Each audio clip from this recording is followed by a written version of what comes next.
Okay, let's dive in. Today, we're turning our attention to um, a single, really powerful chapter of ancient scripture, Hosea chapter 6. Mhm. And our source for this deep dive isn't, the chapter itself in isolation, Mhm. but actually a fascinating study of it. We found it on the Olive Grove podcast website. Right. So think of this as exploring insights from a specific interpretation, a particular lens on this biblical text. That's a good way to put it.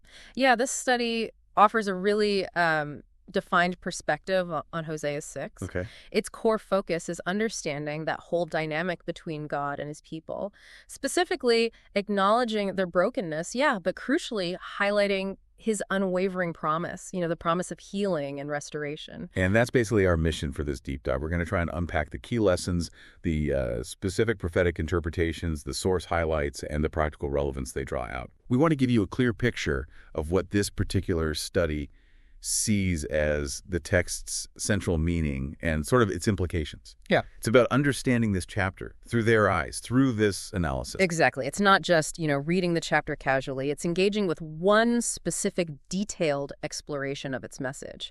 And the study really zeroes in right away on that initial call in verse 1. It starts right there, doesn't it? Uh-huh. Come, let us return to Adonai, for he has torn, and he will heal us. He has struck, and he will bind our wounds. So what does the study highlight about that opening? Well, it really emphasizes the raw honesty there. It doesn't gloss over the reality of the brokenness, the pain, that state of being torn and struck. Right. The study points out that the chapter right before it, Hosea 5, laid out the reasons for this mess. Israel's persistent disobedience, basically. Okay. But the power, according to this source, is that the call to return is immediately coupled with that certain divine promise. He will heal, he will bind the wounds. It's immediate. So it's like acknowledging the consequence, yes, but instantly shifting the focus to God's power and his promise to fix what's broken. Precisely. And the study presents this promise as, well, universal, not just for ancient Israel. Exactly that. It frames this call to return and the promise of healing that comes with it as being just as available, just as relevant for anyone listening right now. It's a foundational principle the source really pulls from this opening verse. All right, so that sets the scene. Brokenness, a call to come back, and God's promise to heal. But then the study highlights something quite specific and honestly pretty striking in verses 2 and 3. Ah, yes. This is where this interpretation gets particularly interesting.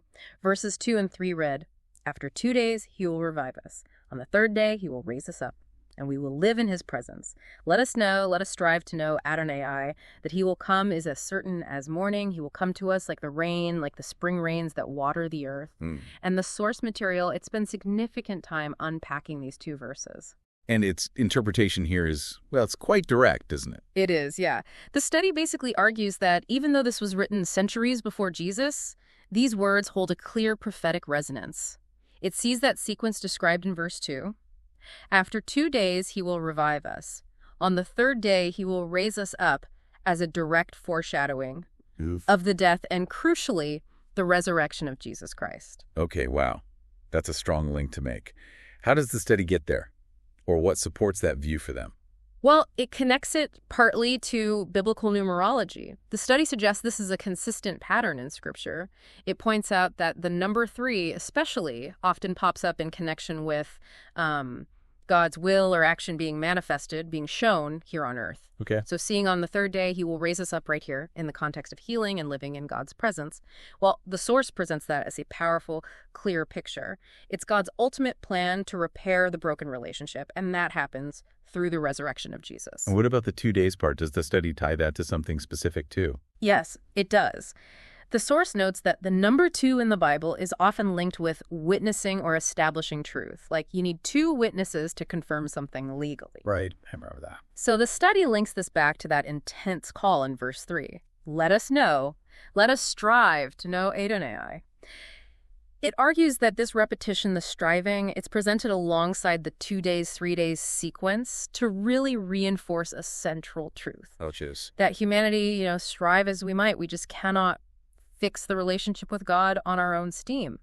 The 2 witnesses here, in a sense, are the brokenness described back in verse 1 and the striving described here in verse 3. Both point to needing something else, something external, something divine. So the study is suggesting that the sequence in verse 2 isn't just some general promise of revival, but it points specifically to Jesus' death and resurrection as the witnessed event, the necessary divine act, the thing that makes the healing and the raising up possible. Precisely. The source presents it as the only way, the sole means, by which the restoration called for in verse 1 can actually happen. Human effort just isn't enough. The solution is tied completely to God's action through Jesus. Okay. And that promise of God's coming, mentioned in verse 3, as certain as morning, like the spring rains, that's then seen through this lens of absolute certainty, tied to the certainty of Jesus' resurrection making the way back. That's a really comprehensive interpretation of those verses. Yeah. But despite this clear path the study sees laid out in verses 1 to 3, the source points out that Israel's response, well, it wasn't quite there. God issues a critique in verse 4. And it's a sharp one, yeah. God speaks directly to Israel, split into its parts, Ephraim and Yehuda, and asks Ephraim, "What should I do to you? Yehud, what should I do to you? For your faithful love is like a morning cloud, like dew that disappears quickly." That comparison, morning dew. It sounds lovely at first, but it implies something really temporary, doesn't it? Exactly. That's the point this study makes.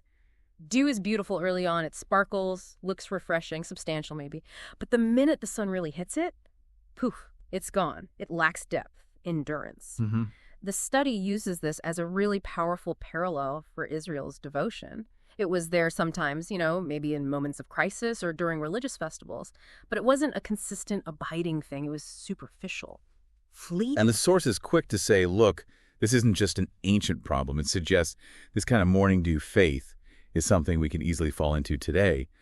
Getting caught up in the busyness of life, letting our consistent daily connection with God just evaporate. Which leads right into God's explanation for why this fleeting devotion is such a problem for him. That's laid out in verses 5 and 6. He says, "This is why I have cut them to pieces by the prophets, slaughtered them with the words from my mouth. The judgment on you shines out like light." Wow, strong words. Slaughtered them with the words from my mouth. Yeah. And then verse 6. "For what I desire is mercy, not sacrifices, knowledge of God more than burnt offerings." This feels like a really pivotal point in the study's interpretation. God wasn't just looking for outward stuff, for religious rituals. Not at all. The study really emphasizes the contrast God draws right here. He sent prophets basically speaking judgment through his words because the people just weren't getting what he truly wanted. He explicitly states it. Mercy, not sacrifices. Knowledge of God more than burnt offerings. Right. Sure, the sacrifices and offerings were part of the commanded worship, but God wanted the internal reality, the heart driving it. He wanted mercy, which implies right relationships, right actions towards others, rooted in him, and a genuine, intimate knowledge of him, not just knowing about him. So the study sees this as a timeless principle then, that focusing only on the external religious acts without that internal change in the pursuit of really knowing God just misses the whole point. Precisely. The source draws a clear line from this to modern faith.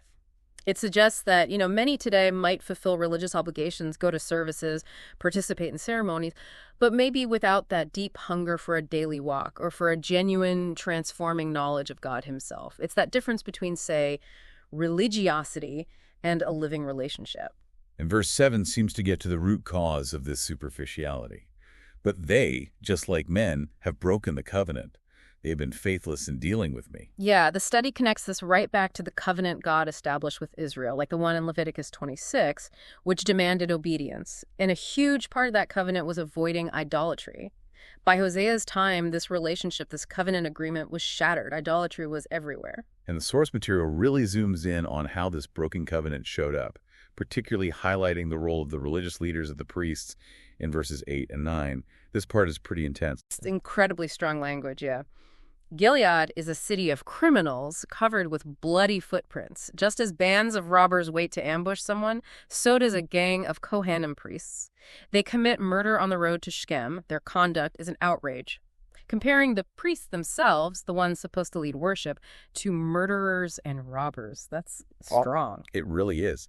How does the study interpret that comparison? Why murderers? What does that mean? This study interprets it metaphorically. It argues God compared the priests to murderers because they were actively leading the people away from him, leading them into idolatry, which the study frames as spiritual death. Oh, okay. The priests were supposed to guide people to worship God properly, often directing them towards Jerusalem.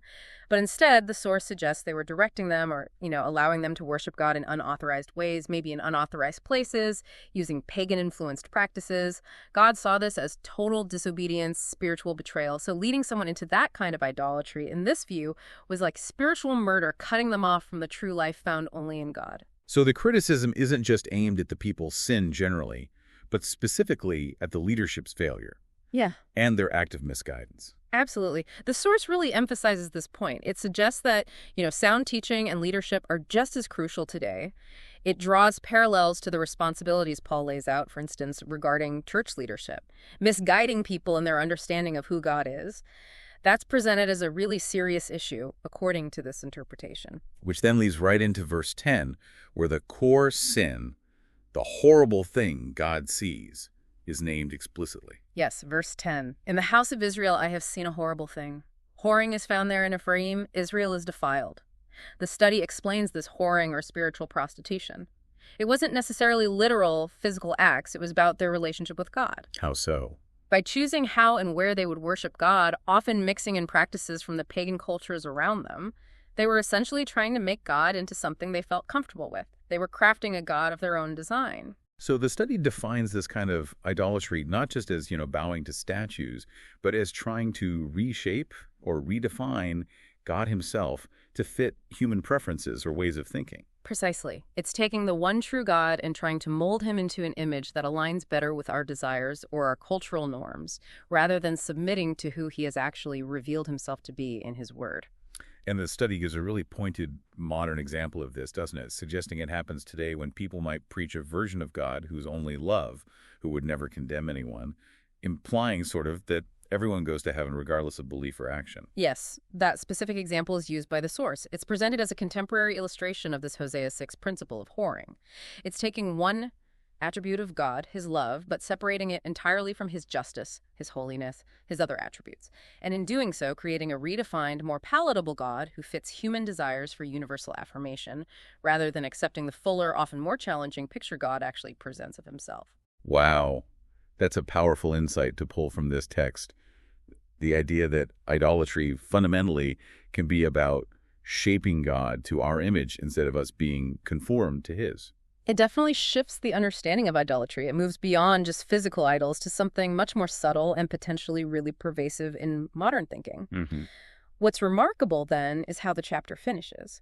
Despite all this brokenness, the fleeting faith, the corrupt leadership, the spiritual prostitution, that final verse circles right back to the certainty of God's plan and his future action. Verse 11, For you too, Yehuda, a harvest will come, when I restore the fortunes of my people. Right. The study interprets this harvest not necessarily as, say, immediate political restoration for Judah back then, but looking forward to a future appointed day of judgment for all humanity. It's presented as a certain event, and on that day, everyone faces accountability, and for God's people, it will ultimately be a day of receiving rewards and a final complete restoration of fortunes.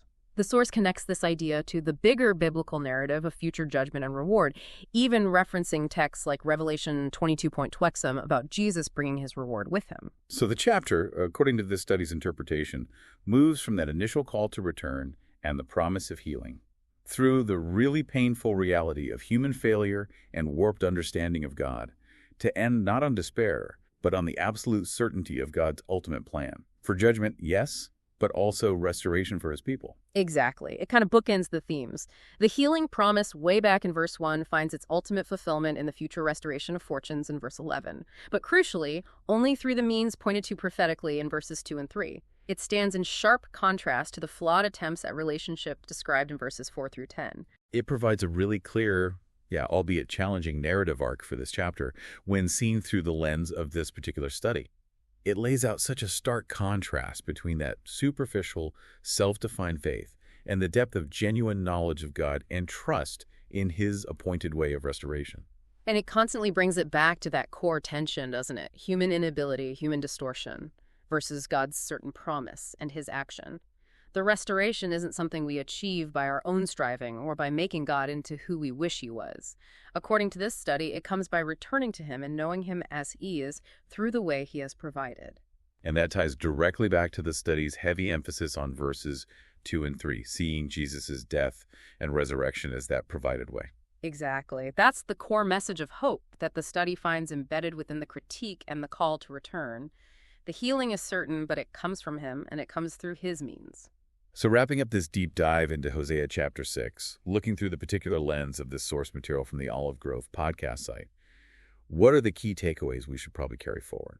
Well, this study really highlights several foundational messages, I think. First, that invitation to return to God is always there. It acknowledges our brokenness, yes, but it anchors our hope firmly in his certain promise to heal and restore. And this source places huge significance on verses 6, 2, and 3, doesn't it? Interpreting them prophetically, pointing directly to Jesus' death and resurrection as the means for that healing and reconciliation. And it supports that with the symbolic meaning it sees in the numbers 2 and 3. Right.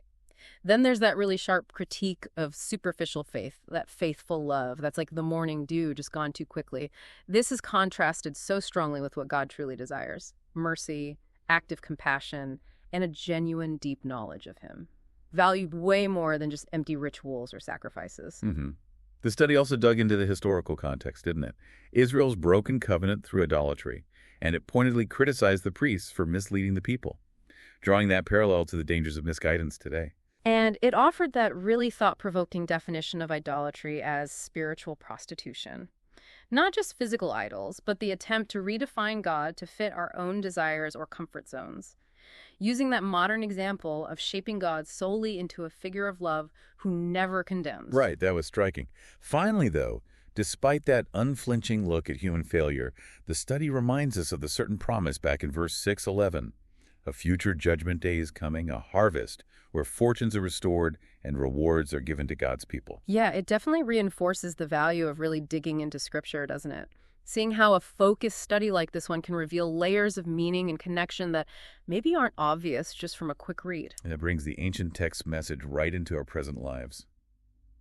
For you listening, maybe this deep dive prompts some reflection on the nature of your own faith. Is it deep and enduring? Is it a daily pursuit of knowing God?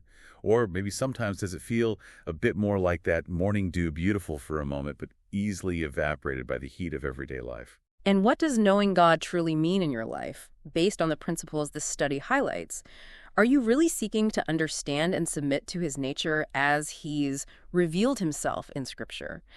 Or perhaps are there ways you might, maybe unintentionally, be shaping him to fit your own desires or cultural expectations? Yeah, these lessons from Hosea chapter 6, viewed through this specific lens, they definitely challenge us, I think, to consider what genuine faith and a true relationship with God look like, beyond just the outward religious activity. It's a powerful message of return, yes, but also restoration and the truth about really knowing God. It's certainly a lot to consider from just one chapter. Absolutely. Well, thank you for joining us for this deep dive today.